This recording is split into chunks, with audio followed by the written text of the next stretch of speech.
Welcome you all in this class. Today we will discuss about extension teaching methods. इसको विस्तार शिक्षण विधियां भी अपन कहते हैं। इसके बाद हम लोग बात करते हैं मास कांटेक्ट मेथड। ठीक है, मास कांटेक्ट मेथड को बोलते हैं विराट संपर्क प्रणाली। ठीक है ना। In this method, the extension worker communicates with vast and heterogeneous mass of people. ठीक है, इस विधि के माध्यम से जो एक्सटेंशन वर्कर है, प्रसार कार्यकर्ता, वो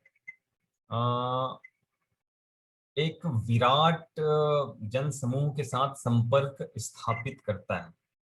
और ये विराट जन समूह कैसा होता है? हिट्रोजीनियस।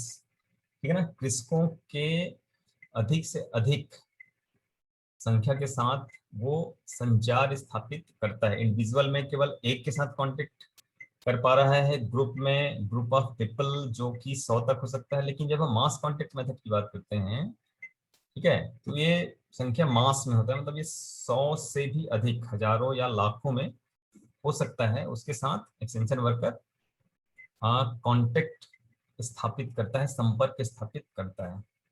ठीक है ना। There may be a few communicators such as the extension agent and some subject matter specialists. यहाँ पे जो संपर्क स्थापित करने वाले जो एक्सटेंशन वर्कर या कम्युनिकेटर होते हैं वो कुछ संख्या में होते हैं, लेकिन जिनके साथ उनको संपर्क स्थापित करना है उनकी संख्या हजारों में हो सकती है। The size of the audience may be a few hundreds in mass meeting. Mass meeting की बात करें तो कुछ 100 तक हो सकते हैं, 100, 200, 400, 500 तक हो सकते हैं। फ्यू थाउजेंड्स इन कैंपेन। ठीक है ना। कैंपेन की बात करें, एक अलग मास कांटेक्ट मेथड है, तो इसमें हम हजारों लोगों से संपर्क स्थापित कर सकते हैं। एक्सटेंशन वर्कर हजारों लोगों के साथ संपर्क स्थापित कर सकते हैं। And a few lakh in newspaper. Newspaper के माध्यम से लाखों लोगों से संपर्क स्थापित की जा सकती है। रेडियो और टेलीविजन की भी बात करें तो भी लाखों लोगों के साथ संपर्क स्थापित की जा सकती है। A few examples of mass method are form publications, mass meeting, campaign, exhibition, newspaper, radio and television। ये कुछ उदाहरण हैं, ठीक है ना, जिसकी हम आगे चर्चा करेंगे। तो मास मेथड के एडवांटेज की बात करें तो it is suitable for creating general awareness among the people. ये मास कांटेक्ट मेथड जो होता है वो जनरल अवेयरनेस क्रिएशन के लिए ही उपयोग की जाती है। इसके माध्यम से केवल हम जागरूकता ही उत्पन्न कर सकते हैं कृषकों के बीच। इसमें हम क्षमता संवर्धन वगैरह की बात नहीं कर सकते। इसमें हम नई टेक्नोलॉजी से रिलेटेड जागरूकता ही उत्पन्न कर सकते हैं। It is suitable for creating general awareness among the people. लोगों के बीच सामान्य जागरूकता फैलाने के लिए सुटेबल मेथड है। It helps in transferring knowledge on farming and changing opinions. ठीक है ना। ये नॉलेज ट्रांसफर करने में और ओपिनियन चेंज करने में हेल्प कर सकता है ये विधि। ठीक है ना। Large number of people are communicated within short span of time. कम से कम समय में अधिक से अधिक लोगों तक पहुंचा जा सकता है। अधिक से अधिक लोगों को किसी सूचना के लिए संपर्क साधा जा सकता है, उनको संचारित किया जा सकता है। Facilitates quick communication in time of emergency. Emergency के समय में बहुत कम समय में अधिक से अधिक लोगों को हम कम्युनिकेट कर सकते हैं। Less expensive due to more coverage. चूंकि इसमें अधिक से अधिक लोगों के साथ हम संपर्क स्थापित कर रहे हैं तो यह लेस एक्सपेंसिव होता है, मतलब कम खर्चीला विधि है। लिमिटेशंस क्या है?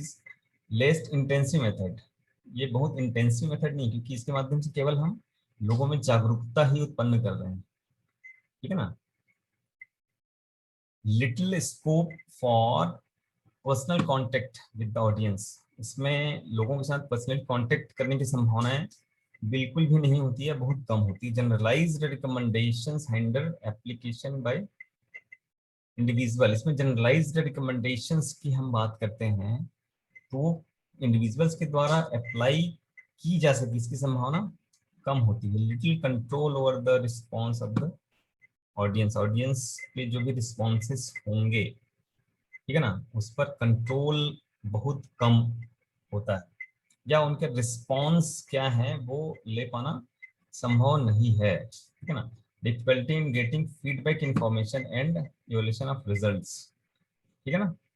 मतलब जो बड़ा ग्रुप है किसानों का, मास कॉन्टेक्ट मेथड के माध्यम से जो भी जानकारियां उनको दी जा रही है उनसे फीडबैक इंफॉर्मेशन लेना बहुत डिफिकल्ट है, और क्या रिजल्ट इसका हुआ उसका मूल्यांकन करना भी बहुत डिफिकल्ट होता है। तो इसके कुछ विधि हैं जिसके अंतर्गत सबसे पहले हम बात करते हैं कैंपेन, ठीक है ना। A campaign is an intense educational activity for motivating and mobilizing a community to action, ठीक है ना। समुदाय को कार्यवाही हेतु प्रेरित करने के लिए गहन शैक्षिक गतिविधि है ये जो कैंपेन है। टू सॉल्व अ प्रॉब्लम और satisfy a need urgently felt by it, और ये शैक्षिक विधि क्यों उपयोग की जा रही है? टू सॉल्व प्रॉब्लम, किसानों की समस्याएं या जो भी लोग हैं उनकी समस्याएं दूर की जा सके, उनकी समस्याओं का समाधान कर सके, और satisfy a need urgently felt by it, या उनके द्वारा जो भी आवश्यकता है, अर्जेंट आवश्यकता है, उसको सेटिस्फाई की जा सके, उसके लिए ये कैंपेन का आयोजन किया जाता है। The duration of a campaign may be for a single day on a theme like water for life. मतलब ये जो कैंपेन का ड्यूरेशन है वो एक दिन का भी हो सकता है, हफ्तों का, महीनों का, या सालों तक का भी हो सकता है। ये डिपेंड करता है कि किस टॉपिक पे हम कैंपेन कर रहे हैं। तो इसी के कुछ एग्जांपल्स यहाँ पर दिए हुए हैं, जैसे वाटर फॉर लाइफ, ये फ्यू वीक्स का हो सकता है, कुछ हफ्तों में लोगों को इससे संबंधित जागरूकता फैलाई जा सकती है लोगों के बीच, ठीक है ना। वैसे ये few months as in Van Mahotsav, ठीक है ना। ग्रो मोर फूड कैंपेन, ये कुछ साल की हो सकती है, इसके लिए सालों की आवश्यकता हो सकती है इससे संबंधित जागरूकता उन्हें फैलाने के लिए, ठीक है ना। पल्स पोलियो से संबंधित जो कैंपेन है वो भी सालों का था और अभी भी चल रहा है वो, ठीक है ना। तो ये कैंपेन का मतलब सिंपल शब्दों में जो रैलियों के माध्यम से लोगों में जागरूकताएं पैदा की जाती है, ठीक है ना, या फिर रिकॉर्डेड गाड़ियों में सूचनाएं जो दी जाती है, ठीक है ना, वो कैंपेन के अंतर्गत आता है। तो इसके उद्देश्य अगर हम देखें तो to create mass awareness about important problem, ठीक है ना। इम्पोर्टेंट प्रॉब्लम से संबंधित लोगों का जो बड़ा समूह है उसमें अवेयरनेस क्रिएट करना, are felt need of community and encourage them to solve it, ठीक है ना। उनकी जो फेल्ट नीड है, अति आवश्यक जो आवश्यकताएं हैं कम्युनिटी की, या फिर इम्पोर्टेंट प्रॉब्लम है, उससे संबंधित जागरूकता उनमें उत्पन्न करना ताकि वो उसको सॉल्व कर सके। To encourage emotional participation of a large number of people and to create a favorable psychological climate for quick and large scale adoption of an improved practice, ठीक है ना। जो लार्ज नंबर ऑफ पीपल है, जो mass of people है, उनको encourage करना for their emotional participation, ठीक है ना, and to create a favourable psychological climate, ताकि एक मनोवैज्ञानिक वातावरण उत्पन्न की जा सके। और ये मनोवैज्ञानिक वातावरण क्यों उत्पन्न कर रहे हैं? For quick and large scale adoption of N improved practice, जो भी इम्प्रूव्ड प्रैक्टिस है उसका अधिक से अधिक एडॉप्शन या अंगीकरण हो सके। इसके लिए एक मनोवैज्ञानिक वातावरण का निर्माण हम कैंपेन के माध्यम से कर सकते हैं, ठीक है ना। इसके टेक्निक की बात करें तो क्या क्या टेक्निक है? प्लानिंग एंड प्रिपरेशन के अंतर्गत identify important problem and needs, इसके अंतर्गत सबसे पहले क्या करना है कि इंपॉर्टेंट प्रॉब्लम्स और नीड्स क्या है उसको आइडेंटिफाई करना है। कंसल्ट लोकल लीडर्स और ऑर्गेनाइजेशंस, ठीक है ना, जहाँ पे भी कैंपेन का आयोजन करना है वहाँ के लोकल लीडर्स कौन हैं, और ये कैंपेन एक्चुअली उन लोकल लीडर्स के माध्यम से ही ऑर्गेनाइज की जाती है, ठीक है ना। उनसे कंसल्ट करना, कंसल्ट स्पेशलिस्ट, जो भी स्पेशलिस्ट की आवश्यकता हो सकती है, जिस टॉपिक से रिलेटेड हम कंपेन कर रहे हैं उससे संबंधित जो स्पेशलिस्ट होंगे उनसे कंसल्ट करना। Ensure timely supply of man and material, कितने लोगों की आवश्यकता होगी, क्या क्या मटेरियल की आवश्यकता होगी इस कैंपेन के लिए, ठीक है ना, उसकी व्यवस्था करना। Select suitable time for launching the campaign, suitable time क्या होगा कैंपेन का इसके बारे में डिसाइड करना है। Give wide publicity in advance, इसकी पब्लिसिटी भी हमको पहले से करनी है कि कैंपेन किस बारे में कब किया जाना है, ठीक है ना। Allot specific areas and time to each service personnel and local leader, ठीक है ना। तो ये अलग अलग जगह पे कौन कौन लोग कैंपेन करेंगे ये पहले से ही डिसाइडेड होना चाहिए, पहले से ही हमको तय कर लेना है। इम्प्लीमेंटेशन के अंतर्गत क्या करेंगे, जिस समय कैंपेन स्टार्ट होना है, ensure that campaign is carried out as per plan, जो भी प्लान हमने बनाए हैं उसके हिसाब से कैंपेन हमने स्टार्ट किया कि नहीं किया, ये हमको इंश्योर करना है। Work with and thought, work with and through local leaders, ठीक है ना, जो भी लोकल लीडर्स के माध्यम से ही ये कैंपेन कराया जाना है, जैसे मैंने पहले बताया, ठीक है ना। तो उनके साथ हमको काम करना है। Watch the campaign closely through out, ठीक है ना, पूरे कैंपेन पे हमारी नजर होनी चाहिए। अरेंज मास मीडिया कवरेज, और इसका कवरेज अधिक से अधिक हो, इसका भी ध्यान हमको रखना है। Conclude the campaign on time, और कैंपेन जिस समय समाप्त किया जाना है उस समय पर समाप्त हो जाए, इसका भी विशेष ध्यान हमको रखना है। फॉलो अप के अंतर्गत क्या है, make individual and group contact to find out reactions, इसके बाद लोगों से इंडिविजुअली और समूह में हमको कांटेक्ट करना है कि क्या रिएक्शन है इस कैंपेन से संबंधित, ठीक है ना। एसेस एक्सटेंट ऑफ एडॉप्शन, कितना लोगों का एडॉप्शन है, जिस बारे में हम जागरूक किए हैं लोगों को, उसका क्या एडॉप्शन लेवल है। ये लॉन्ग टर्म प्रोसेस है, तो कैंपेन के कुछ महीनों बाद इस चीज को हम जानने की कोशिश करते हैं। Find out and analyse failure, अगर फेल रहा कैंपेन, ठीक है ना, तो उसके कारण को जानने की हम कोशिश करेंगे।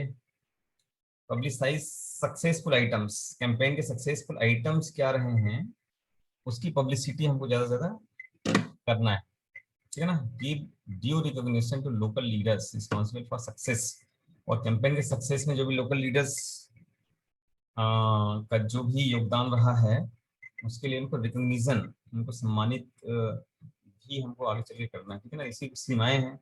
Applicable not only a few topics of common interest, ठीक है ना, ये केवल कुछ टॉपिक के लिए ही एप्लीकेबल है। Success depend on corporation of the community and there leader, ये तभी सफल हो सकता है जब लोकल लीडर और कम्युनिटी कॉपरेशन सही तरीके से मिला हो। Not useful for practices involve complicated technologies, ठीक है ना, तो ये कॉम्प्लिकेटेड टेक्नोलॉजीज के लिए यूजफुल नहीं है। Required adequate preparation and close association of officials and non officials, concerted effort and propaganda technique, ठीक है ना। तो यहाँ पर क्या क्या चीजों की आवश्यकता है, adequate preparation and close association of official and non official, जो भी अधिकारी या गैर अधिकारी वर्ग के लोगों का जो एसोसिएशन इसमें हो सकता है, ठीक है ना, वो सही तरीके से हो रहा है कि नहीं हो रहा है, यहाँ पर दिक्कतों का सामना करना पड़ सकता है, ठीक है ना। जो एफर्ट्स हैं उनके द्वारा सही तरीके से लगाए जा रहे हैं कि नहीं लगाए जा रहे हैं, तो यहाँ पर अगर नहीं लगाए जा रहे हैं तो ये पूरा प्रोग्राम फेल हो सकता है।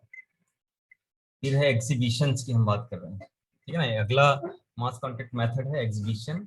An exhibition is a systematic display of models, specimen, chart, photographs, pictures, posters, information, etc.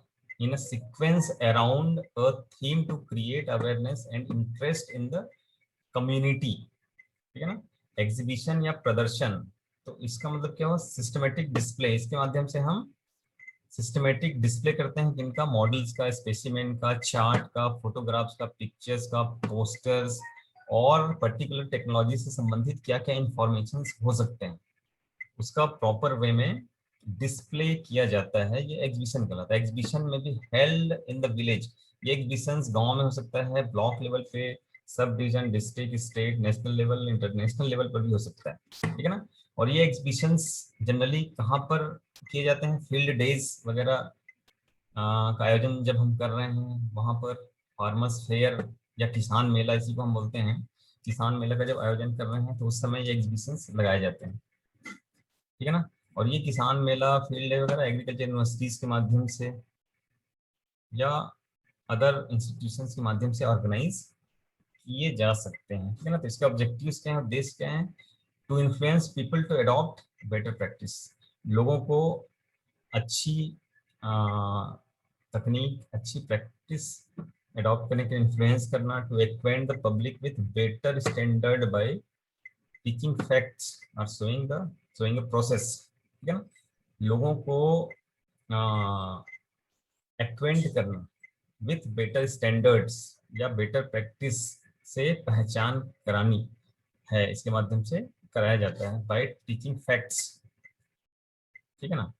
To create interest in a wide range of people, लोगों में रुचि पैदा करना नई टेक्नोलॉजी से related. To promote visual literacy, ठीक है ना, विजुअल लिटरेसी को प्रमोट करना, देख के लोग कुछ सीख सके, इस चीज को प्रमोट करना। To create market for certain commodities, इसके माध्यम से हम कुछ कमोडिटीज है उसके लिए मार्केट भी क्रिएट कर सकते हैं। तो इसके प्लानिंग एंड प्रिपरेशन की बात करें तो डिसाइड ऑन द थीम, किस थीम में ये ऑर्गेनाइज करना है, बजट कितना होगा, इसके बारे में चर्चा कर लेनी है, ठीक है ना। और कहाँ से फंड की व्यवस्था होनी है, डिसाइड ऑन द वेन्यू, किस समय किया जाना है, कहाँ पर किया जाना है, कितने समय का ये होगा एग्जीबिशन, ठीक है ना। इन सारी चीज़ों की तैयारी प्लानिंग एंड प्रिपरेशन के माध्यम से कर ली जाती है, ठीक है ना।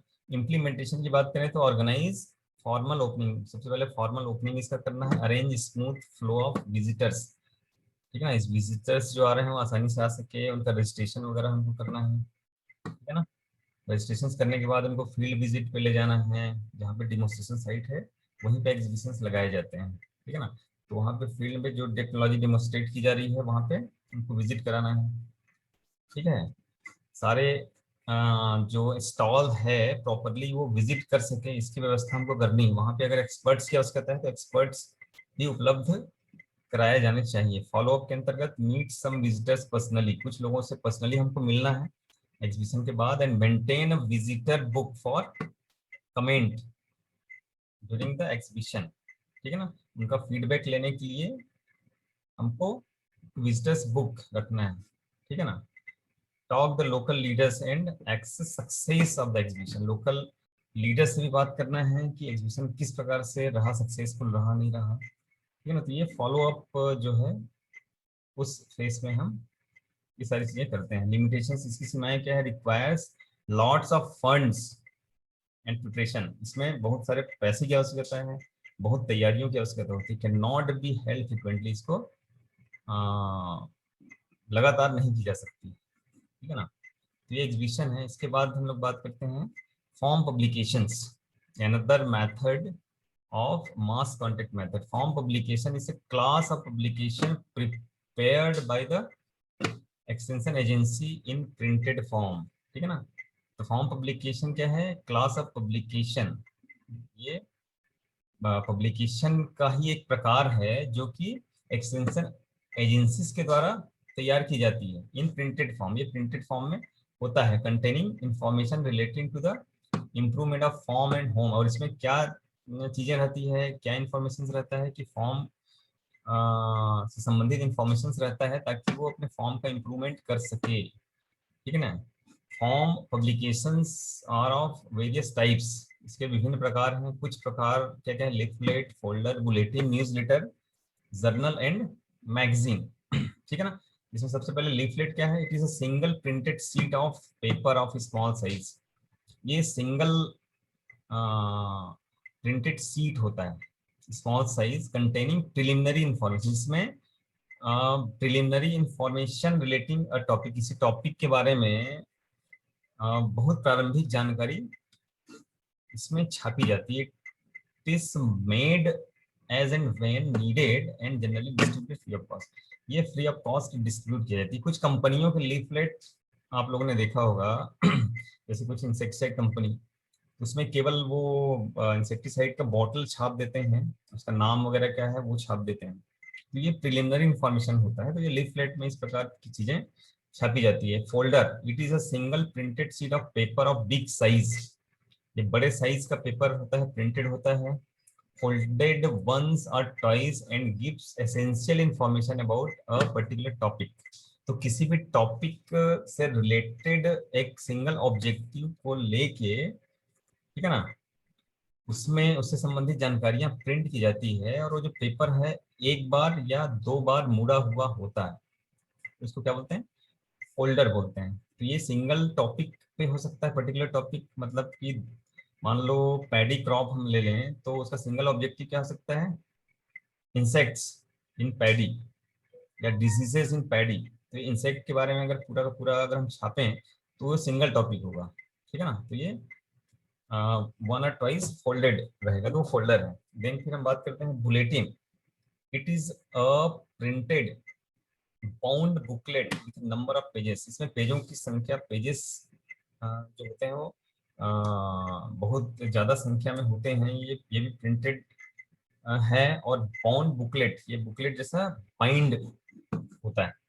Containing comprehensive information about topic, तो इसमें किसी भी टॉपिक के बारे में पूरा डिटेल्ड इंफॉर्मेशन होता है। जैसे मैंने पैडी क्रॉप की बात की, तो पैडी क्रॉप से रिलेटेड सारी जानकारियां अगर हम दे रहे हैं तो वो क्या होगा, बुलेटिन होगा। Newsletter, it is a miniature newspaper in a good quality paper. यह न्यूज़पेपर का एक छोटा रूप है, containing information relating to the activities and achievements of the organization.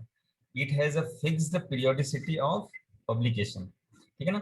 इसमें किसी भी ऑर्गेनाइजेशन के क्या अचीवमेंट्स हैं, क्या क्या एक्टिविटीज हैं, वो सारी चीजें छपी जाती हैं। It has a fixed periodicity, और ये इसका एक निश्चित समय होना चाहिए छापने का। जैसे कि फोर्टनाइटली छाप रहे हैं, मंथली छाप रहे हैं, क्वार्टरली छाप रहे हैं, हाफ ईयरली छाप रहे हैं, ठीक है ना। फिर बात करते हैं, फिर हम लोग ये बात करें general and magazine. These are periodicals containing information related to various topics of interest, not only for the farmers but also for extension agents, ठीक है ना। तो ये मैगजीन्स और जर्नल्स जो होते हैं ये भी पीरियोडिकल्स हैं। इसमें क्या इंफॉर्मेशन कंटेन करता है, टॉपिक ऑफ इंटरेस्ट। ये केवल किसानों के लिए नहीं बल्कि एक्सटेंशन एजेंट्स के लिए भी इसमें उनके रुचि से संबंधित जो भी जानकारियां हो सकती है वो इसमें कंटेन करता है, इसमें छापे जाते हैं। तो जर्नल्स की अगर हम बात करें तो जर्नल में जो रिसर्च स्कॉलर्स के द्वारा जो रिसर्च किए जाते हैं अलग अलग टॉपिक पे, उससे रिलेटेड जो फाइंडिंग्स होती है वो उसमें छापे जाते हैं। मैगजीन में अगर एग्रीकल्चर मैगजीन्स की बात करें तो एग्रीकल्चर रिलेटेड जो आर्टिकल्स हैं वो मैगजीन्स में पब्लिश किए जाते हैं। तो ये जो पब्लिकेशन है वो केवल किसानों के लिए नहीं बल्कि जो आपके एग्रीकल्चर के स्टूडेंट्स हैं उनके लिए भी उपयोगी हो सकता है, एक्सटेंशन वर्कर के लिए भी उपयोगी हो सकता है, इवन साइंटिस्ट के लिए भी ये उपयोगी हो सकता है। It has a fixed periodicity, ये भी एक निश्चित अंतराल पर ये पब्लिश किए जाते हैं, ठीक है ना। Generally supplied against pre payment, पहले से ही इसका सब्सक्रिप्शन लेने की आवश्यकता होती है, पेमेंट बेसिस पर इसकी सप्लाई की जाती है, ठीक है। तो ये जर्नल एंड मैगजीन, तो ये फॉर्म पब्लिकेशन के अंतर्गत इंपॉर्टेंट ये चीजें हैं। अब इसके ऑब्जेक्टिव की बात अगर हम करें तो इसके क्या उद्देश्य हैं, to reach large number of people quickly and simultaneously at low cost. बहुत कम खर्चे पे अधिक से अधिक लोगों तक और बहुत जल्दी पहुंचा जा सकता है इसके माध्यम से। To provide accurate, motivating, credible and distortion free information, इसके माध्यम से एक्यूरेट इंफॉर्मेशन दी जा सकती है, ठीक है ना।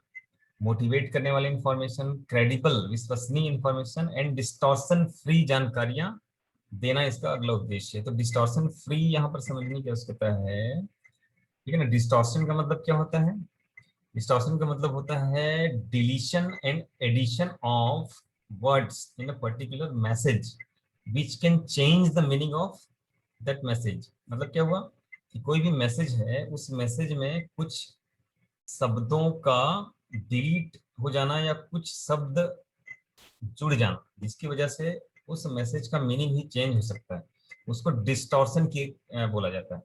तो जब प्रिंटेड मटेरियल की बात करते हैं तो डिस्टॉर्शन के चांसेस वहां पर कम रहते हैं। ये डिस्टॉर्शंस कब ज्यादा होते हैं, डिस्टॉर्शन उस समय ज्यादा होता है जब हम ऐसे चैनल्स का उपयोग कर रहे हैं, पर्सनल चैनल्स, जिसमें किसी व्यक्ति का उपयोग कर रहे हैं, उसको हम सूचना दे रहे हैं, वो किसी दूसरे व्यक्ति को वर्बली बता रहा है, फिर वो तीसरे व्यक्ति को वर्बली बता रहा है, फिर वो चौथे व्यक्ति को वर्बली बता रहा है, ठीक है ना।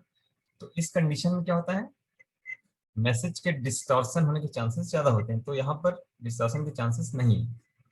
To provide support to other extension methods, इसके माध्यम से दूसरे एक्सटेंशन मेथड को सपोर्ट प्रोवाइड करना, ये इसका अगला उद्देश्य है, ठीक है ना। तो इसके टेक्निक की बात करें तो प्लानिंग एंड प्रिपरेशन के अंतर्गत select topic of economic and practical importance, ठीक है ना।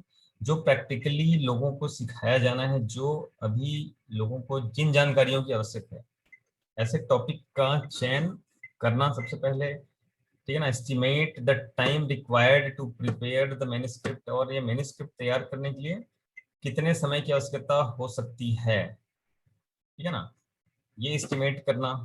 प्लान पब्लिकेशन, किस प्रकार से पब्लिश कराया जाना है, उसके लिए प्लानिंग बनाना। प्रिंटिंग किस प्रकार से कराया जाना है, एंड डिस्पैच, उसको लोगों तक पहुंचाया कैसे जाना है, इसके बारे में प्रॉपर प्लानिंग करना। Check up availability of fund, और इसको छपवाने के लिए फंड कहाँ से प्राप्त होगा, ठीक है ना, इसके बारे में योजना तैयार करना।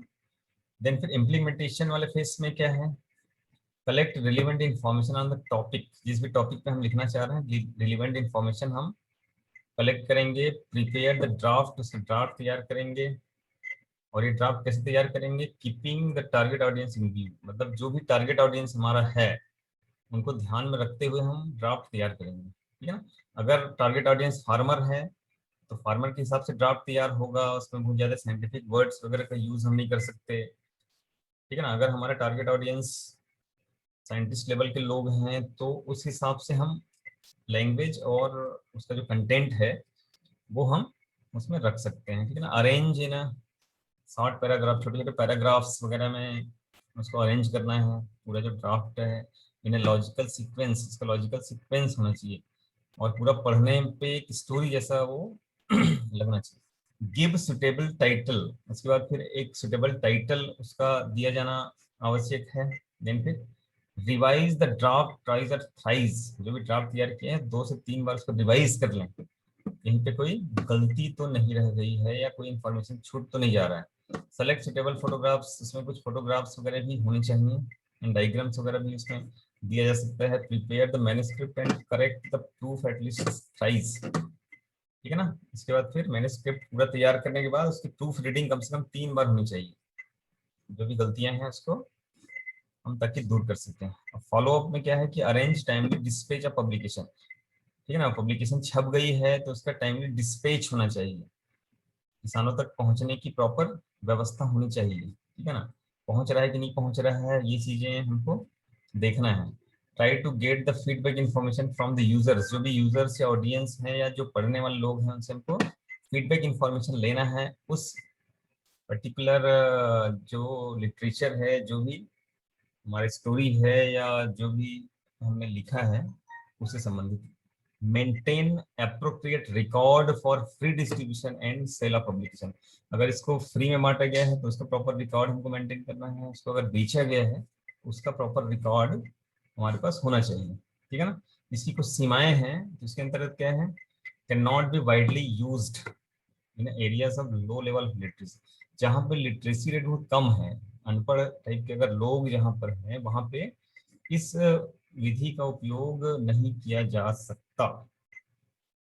may lose its significance if not carefully prepared and used, अगर इसका सही तरीके से प्रिपरेशन नहीं हुआ है, सही तरीके से इसको उपयोग नहीं किया गया है तो इसका सिग्निफिकेंस लॉस होने का भी खतरा है, ठीक है ना। लोगों का जो विश्वास इसके प्रति है वो उठ सकता है। Periodical revision is necessary to keep the publication up to date, जो भी पब्लिकेशन हम कर रहे हैं उसको अप टू डेट रखना है, तो टाइमली इसमें इम्प्रूवमेंट होना चाहिए, ठीक है ना। नेसेसरी जो भी मॉडिफिकेशन हो सकते हैं वो टाइम टू टाइम होते रहना चाहिए, ये बहुत ही आवश्यक है। लेकिन ये चीजें नहीं हो पाती है, और नहीं हो पाने की वजह से इसकी जो क्रेडिबिलिटी है लोगों के बीच में वो घटती है, तो ये इसके कुछ लिमिटेशंस हैं। Thank you very much. This is all about the extension teaching method.